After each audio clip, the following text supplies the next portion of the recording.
오기형, 용혜인, 김남근, 김현정, 이성윤, 차규근, 한창민 국회의원님께서 공동 주최해 주셨고요. 한국소비자단체 협의회 12개 회원단체를 포함해서 소비자 보호를 위한 집단소송법 제정연대에서 활동하고 있는 19개 경실련 디지털 정의 네트워크 민생경제연구소, 민주사회를 위한 변호사 모임, 정보인권연구소, 참여연대 이렇게 19개 단체가 함께 공동 주최하게 되었습니다. 그럼 오늘 행사를 시작하겠습니다. 먼저 한국소비자단체 협의회 문미란 회장님의 개회사가 있겠습니다. 박수로 환영해 주시기 바랍니다.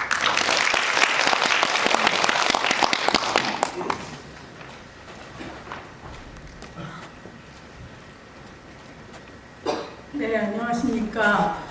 사실은 제가 이렇게까지 시간을 쓰지 않으려고 그냥 제가 밑에서 인사만 드리려고 했는데 하여튼 그래도 형식은 갖춰야 된다 그래서 올라왔습니다. 사실 바쁘신 중에도 이른 아침에 이렇게 함께 자리해 주셔서 감사하고요. 우리 존경하는 이하경 국회 부의장님 언제나 저희에게 이렇게 자리를 준비해 주시는데 오늘은 굉장히 큰 자리를 준비를 해주셔서 강당에서 저희가 하게 됐습니다. 아까 공동주최 함께 해주신 의원님들께 진심으로 감사드리고요. 또 이 의원님들은 되게 그 집단소송제에 대한 안을 발의를 다 해주셨고 또 공동발의에도 또 함께 해주시고 이렇게 해서 우리가 오늘 이 자리까지 올 수 있도록 함께 해주신 의원님들이어서 앞으로도 계속 함께 해주실 것으로 믿고 정말 감사하다는 말씀을 드리겠습니다. 그리고 오늘 이제 우리들을 격려해 주시기 위해서 권호승 전 공정거래위원장님께서도 자리를 해주셨습니다. 격려의 말씀과 함께 너희 여태 뭐 했냐 이러고 꾸짖음도 주시리라고 생각을 합니다. 우리 집단소송법 어찌 보면 이제 박균택 의원님 안과 소비자 시민단체 안을 놓고 비교해서 우리가 최종적으로 어떤 안으로 이제 통과를 위한 활동을 할 것인가라는 것을 논의하는 그런 자리가 될 것 같은데 그 장단점을 아주 선명하게 비교해 주신 이은희 변호사님께도 감사하다는 말씀을 드리겠습니다. 사실은 집단소송법을 왜 제정해야 되는지에 대해서 제가 다시 얘기할 필요가 없을 정도로 전부 다 컨센서스를 이루고 있는 것 같습니다. 대통령께서도 지난 12월에 국무회의에서 조속한 제정을 주문하셨고 법무부 장관도 민생 10대 법안의 첫 번째로 꼽으신 걸로 알고 있습니다. 그래서 상반기에 제정될 줄 알았는데 뭐 여러 가지 사정상 또 이제 지자체 선거도 곧 앞두고 그래서 하반기로 미루어질 수밖에 없는 스케줄을 확인을 했습니다. 저희 20년 동안 달려왔고요. 금년은 이제 더 이상 미룰 수 없다라는 게 우리 모두의 생각입니다. 이 집단소송법을 비롯한 소비자 3법의 제정, 그래서 정말 국제사회에 부끄러운 대한민국이 아니라 소비자 보호, 피해 구제에 충실한 제도를 갖춘 당당한 대한민국이 될 수 있도록 하는 그 마지막 날이 이 26년이다 이렇게 생각하고 모두 함께 힘을 내서 최종 이 법이 통과될 때까지 우리가 함께 할 것이다라는 말씀을 드리고 저희가 이제 세계 소비자 권리의 날인데 전 세계 한 130여 개국에 150개가 넘는 소비자 단체들의 연대 회의입니다. 그래서 국제 소비자 기구에서는 3월 15일을 세계 소비자 권리의 날로 정해서 전 세계 소비자 단체들이 함께 이제 캠페인도 벌이고 뭐 여러 가지 의미 있는 행사를 하는데 저희는 지난번에 청와대 앞에 가서 그 기자회견도 하고 청와대 비서실에 나와주셔서 서류도 전달하고 하는 그런 행사를 가졌습니다만 그것만으로는 아쉬워서 오늘 국회에서 다시 한번 이런 자리를 마련하게 되었습니다. 이 자리를 빛내주신 여러분들께 감사드리고 오늘 우리가 함께 지혜를 모아서 함께 좋은 결실을 맺을 수 있는 그런 자리가 되기를 다시 한번 기대하겠습니다. 오늘 이 자리에 함께해 주신 여러분 진심으로 감사드립니다. 고맙습니다. 네, 이어서 이하경 국회 부의장님의 축사를 청해듣도록 하겠습니다. 따뜻한 박수로 맞이해 주시면 감사하겠습니다. 네, 오늘 소비자 단체가 우리 국회에 오셔서 세계 소비자 권리의 날 기념 토론회를 집단소송법 제정이라는 주제로 하게 된 것을 축하드립니다. 네, 오래된 미래라는 말이 있듯이 정말 오래된 주제입니다.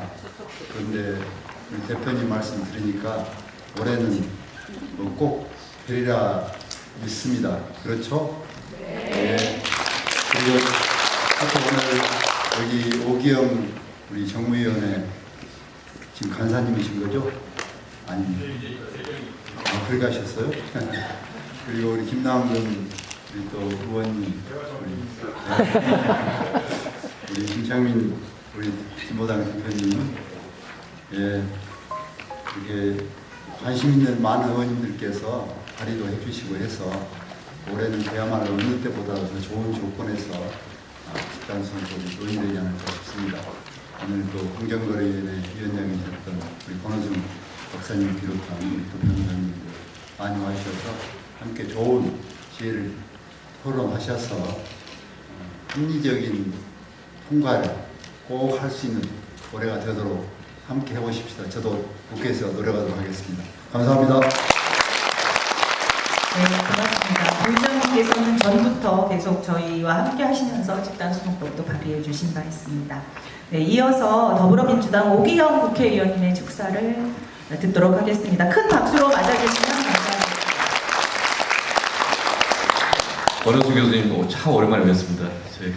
제가 많이 권은수 교수님 공정거래법에서 많이 배웠는데 실제 얼마나 실천하고 있는 건지 늘 되돌아옵니다. 저희 그 집단소송법은 지금 토론을 많이 할 때가 아니라 이제 빨리 행동할 때다 이런 생각을 갖고 있습니다. 그동안에 집단소송법에 대해서 저도 저 초선 때 이게 첫 번째 법안이었고요. 이제 계속 이 관련 법안에 대해서 이번에도 다시 또 발의하고 있는데 더 이상 논쟁보다는 실제 빨리 하자라고 설득하고 사회적 설득의 과정이다 이렇게 봅니다. 구체적 방안이 없는 게 아니고 방안 자체 이미 다 있고 지금 이 주제에 대해서 어떤 맥락에서 우리 사회가 꼭 수용해야 되는가 그 판단을 보다 많은 사람들이 할 수 있도록 하는 소통의 과정으로서 오늘 이 행사가 의미가 있다고 생각합니다.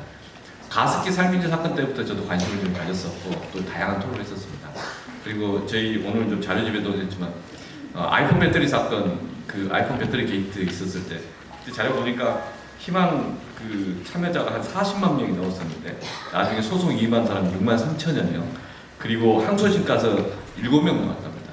그러니까 실제 많은 사람들이 이해관계가 있고 다수 소액 사건들이 실질적인 책임을 묻지 못하고 흐지부지 되는 과정들 이게 참 아픈 그 사례고 똑같은 거지만 아이폰 배터리 사건에 대해서 미국에서는 이게 집단 소송제가 있기 때문에 기업이 적극적으로 능동적으로 화해를 하면서 소비자들과 책임을 이제 나누고 좀 지려고 하는 것인데 우리나라는 집단 소송제도 없기 때문에 이런 것이다라는 거고 그다음 최근 저희가 집단 소송법에 대한 논쟁을 다시 한번 확대되는 계기가 쿠팡 사건 아니었습니까?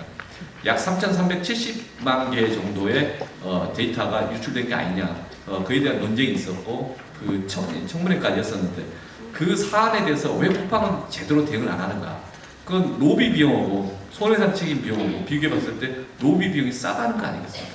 실제 3,370만 개를 10만 명 그러니까 10만 원 1인당 그 정도의 그 비용을 손해상을 위자료로 한다면 개인적으로 3,370만 명이 만약에 연루가 돼 있다면 누가 소송 제기하겠습니까? 그걸 위임하고 하는 그 절차의 공부를 참고 말이지. 그런데 이걸 실제 그걸 적용을 하면 3조가 넘는 돈이지 않습니까? 이 정도의 우발적 의미는 어떤 상장회사가 그거에 적극적으로 대응을 안 하겠습니까? 적극적으로 대응하고 소통하고 해명하고 그리고 사전 예방했겠죠. 그런데 집단소송제가 없기 때문에 로비 비용이 싸는 거 아닙니까? 그게 500억이 될지 1000억이 될지 모르겠지만 어쨌든 로비 비용이 싸다라는 판단을 하게 되면 또 무시할 겁니다. 그러니까 대한민국에서의 많은 소비자들이 하고 있는 그 여러 가지 이 상업 제품과 서비스와 또는 다양한 것에 대해서 이제는 이 논리가 부족한 게 아니다. 실제 이 문제에 대해서 반대하는 사람들을 보다 설득해서 이제 결단을 촉구하는 그런 시점에 다다랐기 때문에 대통령도 이제 하자라고 이야기하고 법무부 장관도 상반기 10대 법안 중에 첫 번째로 올려서 집단소송을 하자고 하고 있습니다. 저희를 또 국회에서 이 문제에 대해서 많은 의원님들과 이전 좀 결단합시다. 법사위에서 빨리 심사하고 빨리 결정합시다. 라고 해야 될 때가 아닌가 이렇게 보고 있습니다. 그래서 이 논의에 대해서 다른 이슈 때문에 많이 그냥 시간 지나면 또 사그라들겠지 라고 하는 분들이 많이 계실지도 모르는데 결코 그렇지 않다. 이번에 올해 안에는 꼭 입법이 돼야 되고 될 수 있는 상황이다. 그리고 그럴 수 있도록 끝까지 문제 제기를 해야 된다. 이렇게 이해를 합니다. 저는 또 항상 그 말씀 주신 거 열심히 하겠습니다. 감사합니다. 네, 고맙습니다. 이어서 더불어민주당 김남근 국회의원님의 축사 순서입니다. 여러분 큰 박수로 맞아주시면 감사하겠습니다.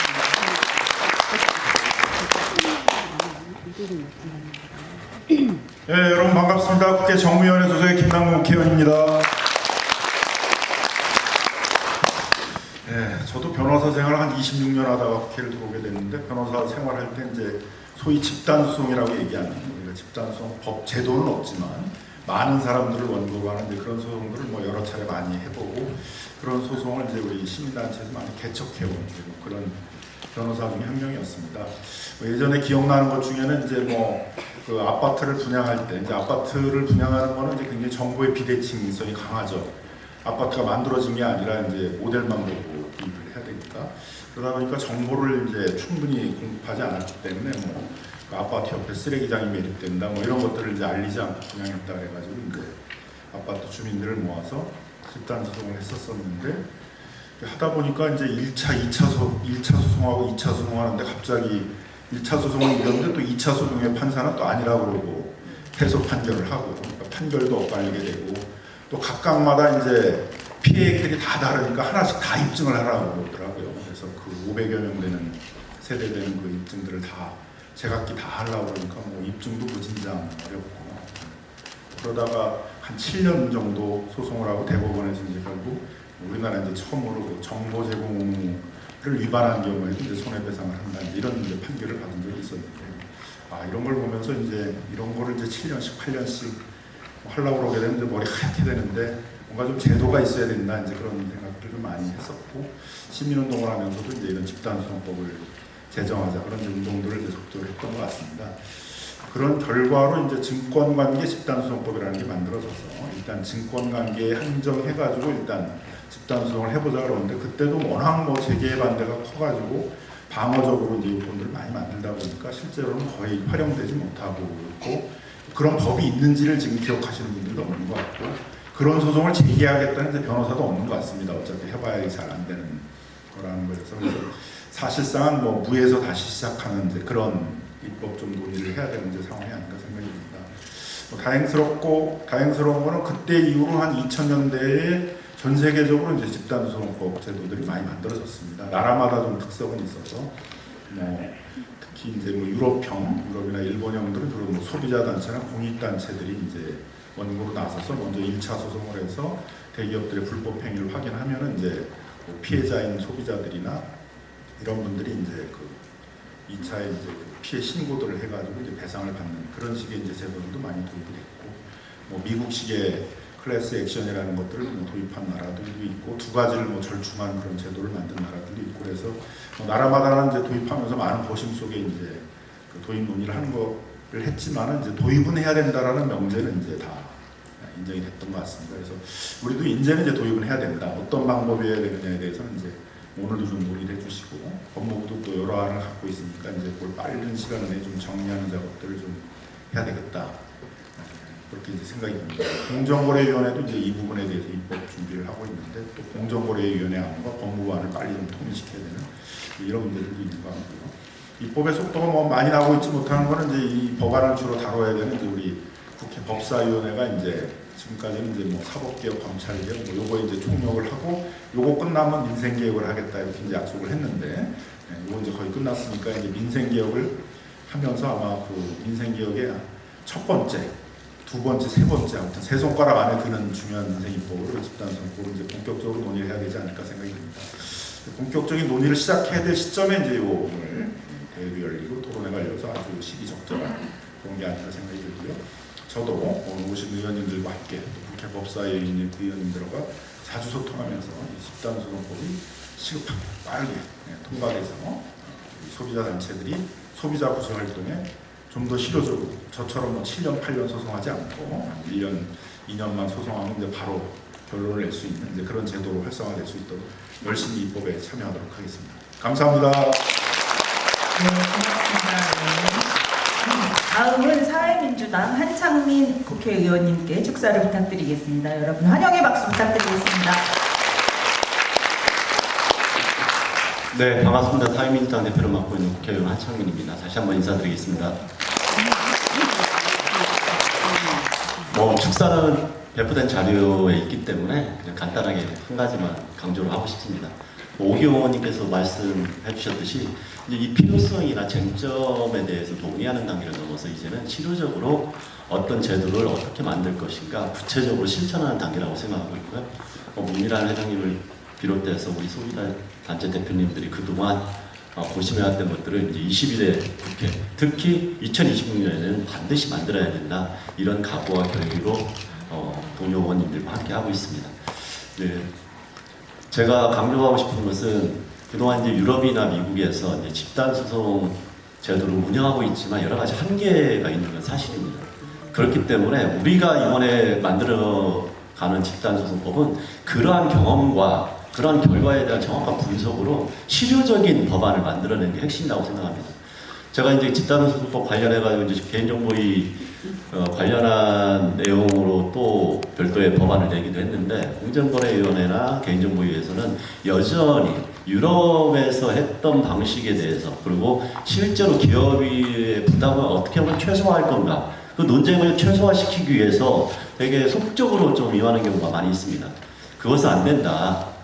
그런 것들이 실효성을 확보하지 못해서 형식적인 법안만 만들어 놓고 실제 소비자 구제를 하지 못하는 것들이 이루어진다고 하면은 그간 수십 년 동안 노력했던 우리의 노력들이 사실 진일보하지 못하는 그런 결과가 노출되기 때문에 이번에 저희들이 만들어가는 법안은 그런 것들을 확보하는 그런 정말 좋은 법안, 다른 나라의 사례를 가지고 장단점을 분석하는 데 머물지 않고 대한민국의 집단소송법이 OECD 국가 중에서 가장 실효적이고 가장 공정한 법이다. 이것을 확인하는 것이 이제 우리나라에도 필요하다. 이렇게 생각을 하면서 우리 동료 의원님들과 함께 반드시 올해 안에 통과시킬 수 있도록 최선을 다하겠다. 이 말씀을 드리고 이 자리가 그러한 전환점을 만드는 또 다른 좋은 계기가 되리라고 생각하고요. 우리 권호승 교수님과 이은우 변호사님을 비롯해서 기조 강연과 그 다음에 발제, 토론을 해주신 분들이 그 길을 잘 열어주시면 저희들이 따라가서 그것을 책임있게 결과물로 만들어내겠다 이 다짐을 하면서 축사를 마치도록 하겠습니다. 고맙습니다. 네, 고맙습니다. 네. 이어서 저희 바로 소비자 보호를 위한 집단소송법 제정